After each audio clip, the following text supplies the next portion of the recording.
Hey, everybody, welcome in Guerilla Sports Off Ice Postgame Live.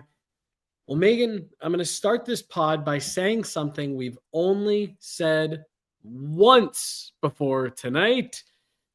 The Avs fall to the New York Islanders in regulation. 6-3 is the final in this one. The Islanders add an empty net at the end.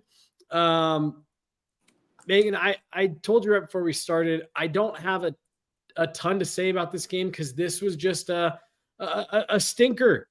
It was just a stinker of a game for the Avs.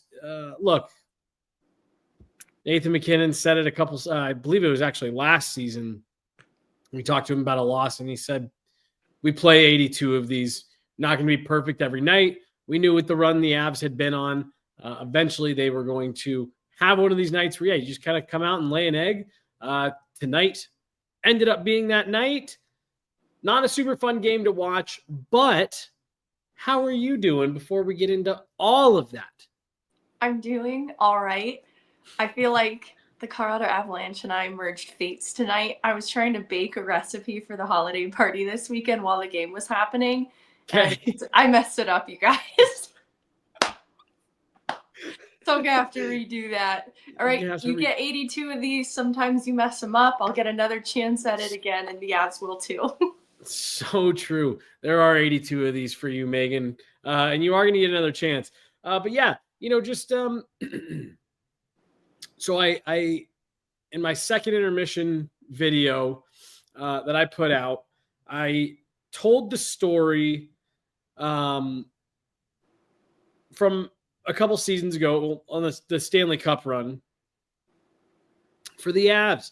And game 2, round 2 against the St. Louis Blues, the Avs came out and just they had a obviously dominant first round, really good game 1 of round 2.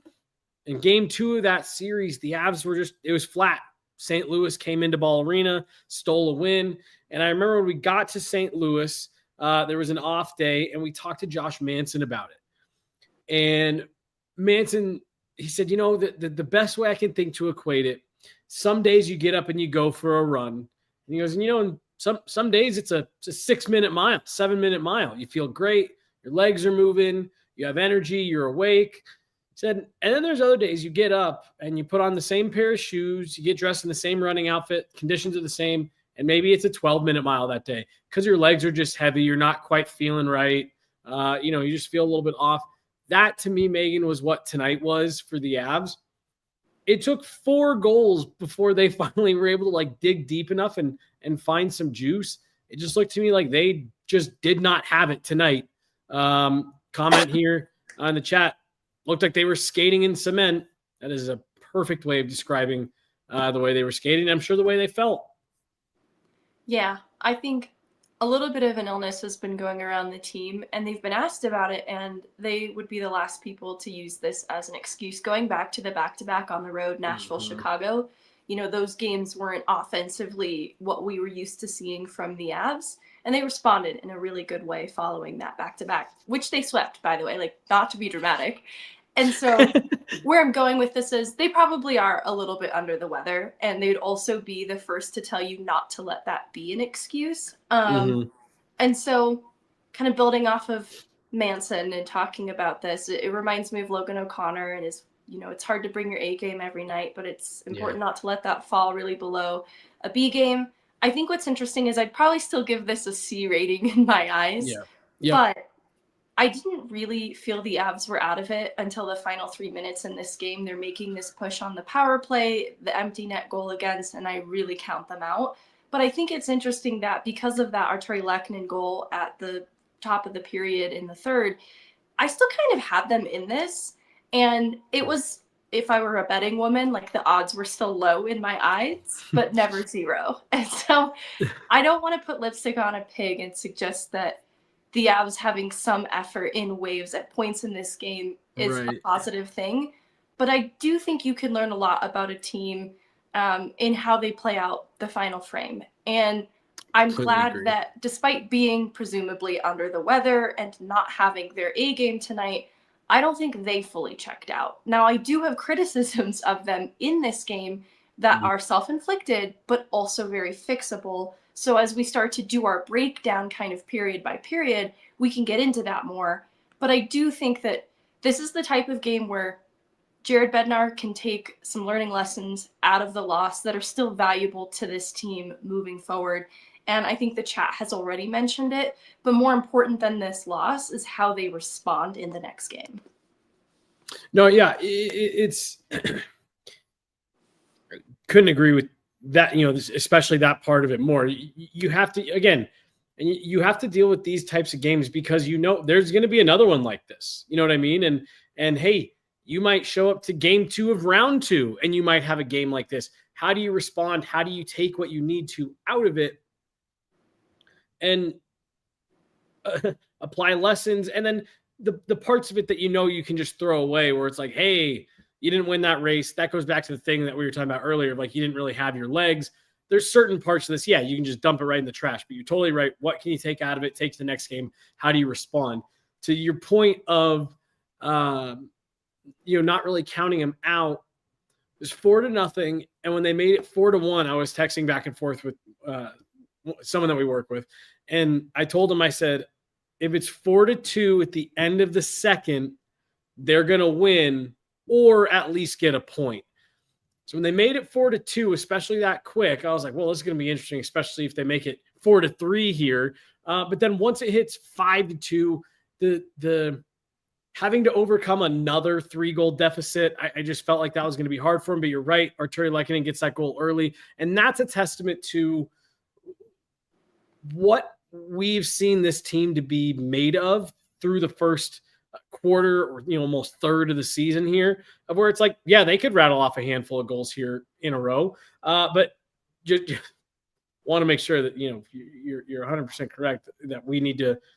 There's parts of this game you don't like. There's stuff you got to clean up, and I guess my point, the reason why I don't have a ton to take away from this game, is because the stuff that we saw here tonight,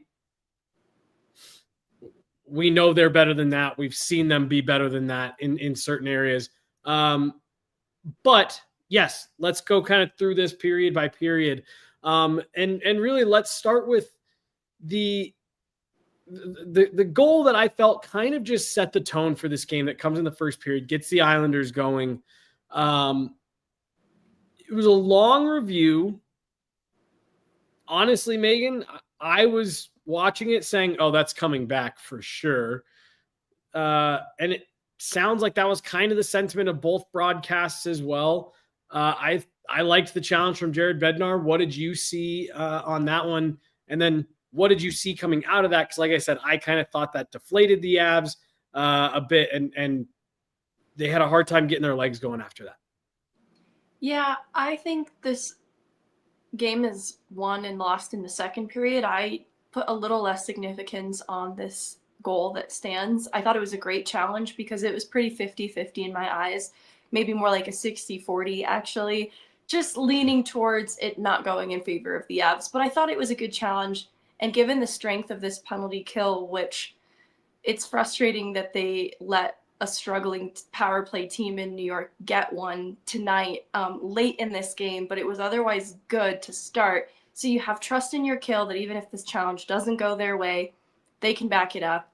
And so I think that second goal for the Islanders coming so late in that first period is where I start to take issue with how they start the second then, because this still could have been within the grasp if they let that roll off their shoulders, because it's just two goals, and one of them they can feel a little bit funky about. But truly, it emerged as a greater problem in their net front coverage and communication later in this game. That's why, whether it got in their heads or they just didn't learn from this, it's self-inflicted. And so I think that this first one, you could chalk it up to, all right, they need to communicate with each other a little bit better, because you could see in Taves' body language that he thinks Mackenzie Blackwood has the save and there's a whistle coming, and then there just isn't. You look like you have something to say. Go ahead. Well, I'm going to ask you, did you think Mackenzie had it? Because I had two issues with it, and my first issue was I felt like if he isn't disturbed, that puck sits under him and he probably gets a whistle a couple, second and a half, 2 seconds later. Mackenzie's interesting because he keeps pucks in play even when he kind of initially absorbs them. And so if the whistle had been blown, I would have believed he had it and no questions asked. But I'm a little bit unsure. That's where I'm on the fence with it. Is I can't tell if he had it solidly covered or just enough to tie it up for a second, but it's trickling loose underneath him split second later. And just based on Mackenzie Blackwood, the way that he plays some of these pucks so immediately back into play after initially absorbing them, I'm not sure he did have it. Because it looked to me from the angles that we were able to get, right? And we know that the War Room in Toronto has more angles than what we see on the broadcast. I see that puck go under his under his feet, and I thought it disappeared. And then you see an Islander stick come through, and in my opinion, that not only is what knocks Mackenzie Blackwood down, but what jostles the puck loose enough to the point where then kind of what you're saying, where it's like, yeah, that's a puck that's kind of up for grabs. He doesn't really, does he have it in play or, whatever. I just thought that he had a moment where if an Islander stick doesn't come in, that puck's underneath him. But again, you can't say that for sure. I also thought, and I think this was maybe something that you were alluding to a little bit with the net front communication. And I thought John Michael Lyles made a great point. He was, talking about like, yeah, I thought there was contact there, et cetera, but the Islanders are sending a lot of guys to the front of the net. You got to clear bodies out from in front. They're collapsing. You got to box guys out. I think that ties in a little bit with what you were saying. And that could be a little bit of a, symptom that led to the scramble around Mackenzie Blackwood that then leads to a call that you don't like going in your favor. And you can trace it back to, box out, make sure guys aren't getting sticks in there. Yeah, because, as we sit here talking about it, you can tell in Taves' body language that he also thinks a whistle is coming. So the person with perhaps one of the best views in the house also thinks that. So that's where I think it's a good challenge. What I want to drive home is this one challenge not going their way should not have derailed things. And I don't think that it really did. I think that they outshoot the Islanders in that first period. It was letting one so late in the first go that was a bit frustrating to see. And then I think that they didn't respond at the start of the second with the right attitude. That's where things really derailed for them. So not to say we shouldn't sit here and talk about it. I just don't want to get too in the weeds because that decision was made and done with pretty early into the first. No, I completely agree. I just, when my two things with it are, one, it just continues the mystery of goalie interference. And two, because I'm totally with you on, I was really surprised at the way they started the second period. I was expecting a lot more jump, a lot more push, and for them to kind of come out and start to put their stamp on the game. So I'm in complete agreement with you. When that didn't happen, I was like, that's, I thought that was an interesting moment in the game. But I did, Megan, when I was watching it, I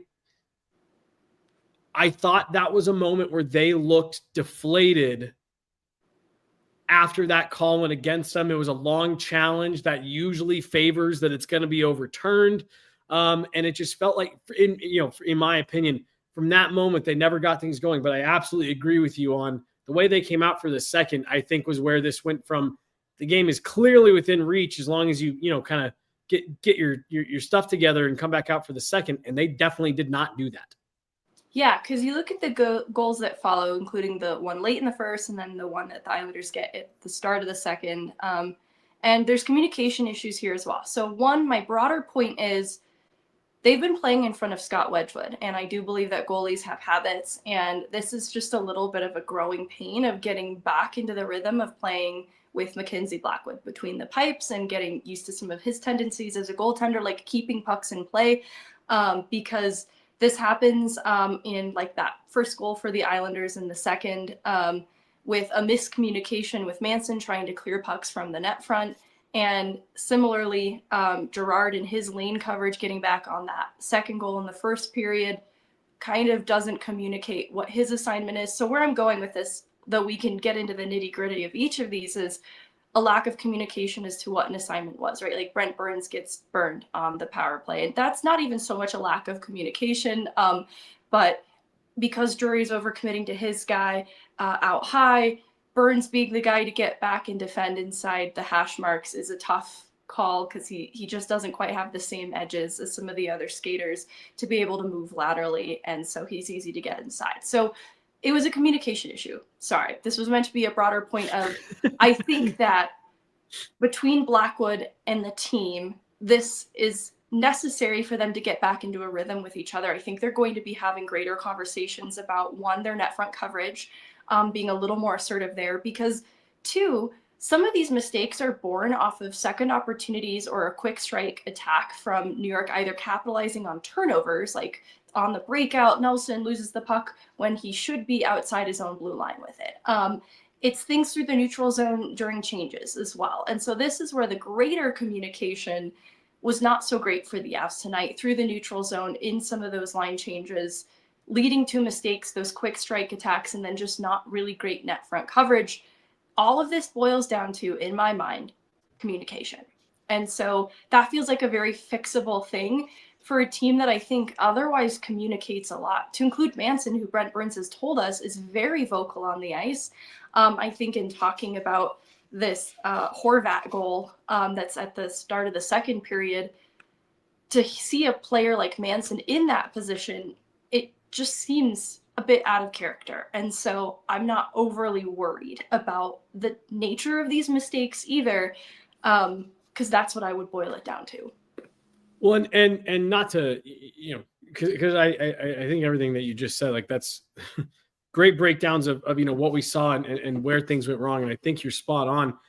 My whole thing with watching this game, Megan, is like, yep, that's all stuff that we know is not an issue with this group. And I think out of character is a great way to describe the entirety of in my opinion, what we saw here tonight. And I was going to go take a step back earlier when you're talking about the penalty kill and that being out of sorts at times. The penalties that they were taking too. I mean, you're reaching. You're talking about stick fouls and the penalty that Marty Netjes takes. It's like you reach inside on a guy and you literally grab on it because you're beat. And instead of moving your feet to stay with him, it's easier to reach out and grab. And it's just it's things like that I looked at here tonight, saying, worry isn't even a word that comes into my mind. And I think this is a group that's earned that given what they've done the first couple months of the season. But I think, to your point, I think this is an excellent game for Jared Bednar and his coaching staff to be able to take a lot of film out and say, hey, look, we're going to show you guys a bunch of stuff we haven't done all season, but we did last night. And if we play like that, we're going to get those results more often. So let's make sure we're not doing these things. And I think you had a lot of tape coming out tonight. So much of what you're talking about here, and it's all stuff that the coaching staff is going to be able to point at and say, yeah, you can fix this. Here's how we fix this. Here's what we've been doing, et cetera, et cetera. A lot of good film to come out of tonight. But to me, out of character, I think that's a great phrase to use. I think that's what this game was. Take what you need to out of it. Move on. Yeah, I think in talking about that too, they just weren't creating the way that they like to soon enough in this game. And so you could see something you don't normally see, and that is just a little bit of frustration creep into their game. One, credit to the New York Islanders, because they clearly played opposite the Avs with full recognition that this is the top team in the league. Mm-hmm. I loved even the second intermission going into that third period after the Barzal power play goal. They interview Barzal on the Islanders broadcast, and he is leading with the fact that this is the best team in the league. Like, they're not out of the woods yet, and the danger is still there. I think that perspective is very important. Can I add a quick point right there as it relates to that? Yes. When the Avs scored that second goal, I actually thought, Megan, even the Islanders' body language was a little like, oh, shit. this is suddenly just a 2-goal game and there's a ton of time. I thought you could see it on their faces and in their body language that exactly what you just alluded to, that they were having that conversation on the bench of like, yo, you're up 4-0, but you are not out of the woods. It was 4-0 like that. It was 4-2. So that's, interesting to hear Barzal, verbalize that.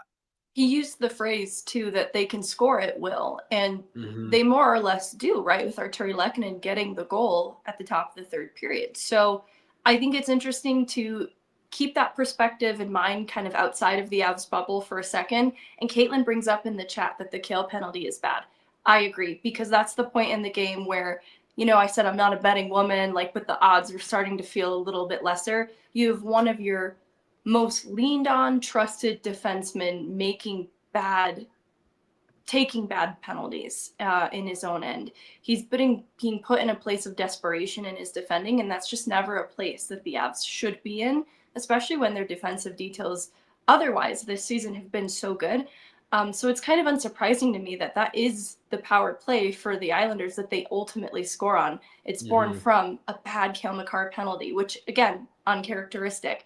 And so you kind of know you're in Twilight Zone hockey when you've got your best players making mistakes like that. You've got your player who's just scored a goal. It was off a weird bounce, but in Marty Netsch's using his speed to gain the zone quickly on that play, right?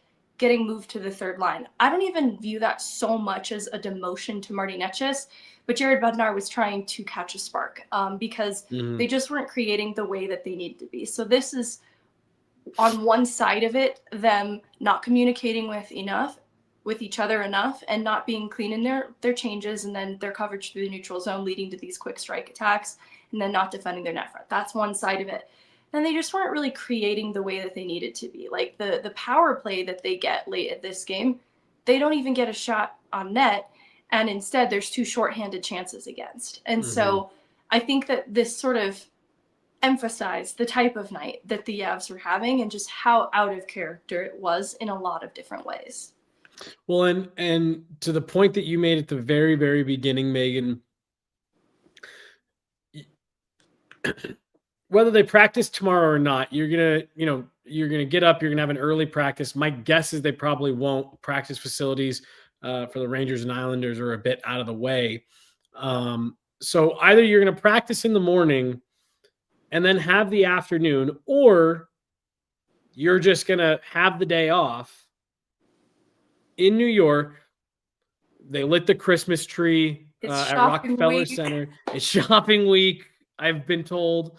These guys are going to be able to look. Someone put in the chat earlier. It's December 4th. This is the first time the Avs have lost a game by more than 1 goal. I think tomorrow's going to be a day where it's like, hey, go have fun in the city, go shopping, go eat some good food, go out with your friends, stuff like that. And then you've got a matinee game on Saturday. Again, you're going to be, New York, you're going to be on the East Coast. I think, you don't have to worry about morning skate, things like that. Like, I think tomorrow can be a day where these guys I'm sure they're going to, talk, go over some film, and then they're going to let them go. And I think it's going to be a good day for this group to rest, recharge, and get ready for a road trip. You still got 3 games left up. This was just game 1. You've got to find a way to bounce back. And the key, and what championship teams don't do, because this happens, the teams that have set the records for the all-time best regular seasons ever, they still lose several games, a dozen, close to 20 games in a season. You're going to lose games. To your point, Megan, you can't string these types of performances together. And that's what championship teams don't do, is you don't have 2 of these games in a row. Going to be really interesting to see how they respond. As we start to wind down here, I want to get your thoughts on Mackenzie Blackwood. Obviously not his best game. I have a theory on the 4th goal that went off his glove. For you, Mackenzie Blackwood, we've seen some really good starts. This was definitely one where he struggled. As and I hate even using this word for the setup, but it feels like a classic podcast setup. Is this a reason for concern for you, Megan? No, and that's why I've been trying to tee up the narrative that I think because a lot of this appears to be a communication issue, it's getting back into the rhythm of Blackwood as a goalie, this team playing in front of him, his tendencies, his habits, and then the comfort level for Blackwood there too. The same goal you're talking about is probably the only one that I'm feeling a little bit funky on for Mackenzie Blackwood. And it's still born from what should have been a clean breakout for the Avs where Nelson turns over the puck. And Nelson is one of my favorite players in protecting the puck, a good defensive stick, and he's also a guy who gets beat in his lane coverage. I think it's like Barzal to Anders Lee cross slot, and he nearly had it. Like, it wasn't even like a bad Brock Nelson game, but keeping that in mind, that's probably the goal that I don't love for Mackenzie Blackwood, and the analytics support that. Like, you look at the expected goals against, and it's close to 5. And so, empty net goal, obviously the 6 there. The high danger chances, high to medium danger chances that he faces is something like 23. He has 4 goals against that fit in that category. And so that goes back to a little bit of how those goals happened. I think breakdowns in net front coverage after quick strike attacks because of sloppy play through the neutral zone, so that the Avs can tighten that up. And I think we're not even talking about Mackenzie Blackwood with any sort of concern. So here's my theory, and this is based on just 2 angles of the replay in particular. Mackenzie Blackwood is very particular about breaking in his gear. Really likes to feel right, to feel, there's certain areas where he likes it softer, more flexibility, things like that. He's particular on it. If folks remember, last year he wore his San Jose Sharks pads that had the teal on the side for several months, even after being traded. It looked to me, and again, I'm kind of saying this just, as kind of a fun thing. It looked to me, Megan, like he had a really new glove on. It looked very white, very new, different than how his, the glove that we see him use regularly normally looks at practice, things like that. I'm wondering if he was using a new glove and it didn't close the way that he quite expected it to, or wasn't broken in the way he wanted it to, because it looked like it just hit his hand and dropped down. Like I said, that I'm mostly kind of just having some fun with. But I'm going to ask him when they get back in town, is that a new glove? Like, were you not able to grab that right? So pending a further investigation, I'm willing to give him a pass on that one if it was a new glove. Interesting you say it, because there's a different play. I'm watching it now to make sure I'm not mistaken. It's the Horvat goal right before it, where I think that he uses his glove hand to keep the puck in play by batting it down, and Manson struggles to find it. And I thought that was weird of him. And this could be because he knew he didn't have a great grasp on it. So I'm trying to watch it back to see from the front angle if I'm seeing this. Oh my gosh, that's exactly what happened. So I think your theory has legs, Jesse, because look at the Horvat goal and then the Adam Pelech goal that follows. There's some weird stuff going on with Mackenzie Blackwood's glove. So I'll talk to him about it, but I noticed that because there's 2 angles in particular where I said that doesn't look like the glove that he normally wears, because he has it really loose. Like, I'm a big gear guy. I talk to them, about their stuff. And it just caught my eye, and it looked like tool didn't work the way he expected, Mackenzie Blackwood, we have the same hands probably. Right. He's only 6'3". He could probably palm a basketball, but right. I'm sure it's the same. Just get it going. Just get it broken in. But so especially if there's a couple, I don't know, maybe there's something there to it. Which is why I'm very defensive of Blackwood in this game. I think it was just kind of a weird one. I'm not going to get too worried about him. He's also 6-0-1 before this, so 6-1, that's not too bad.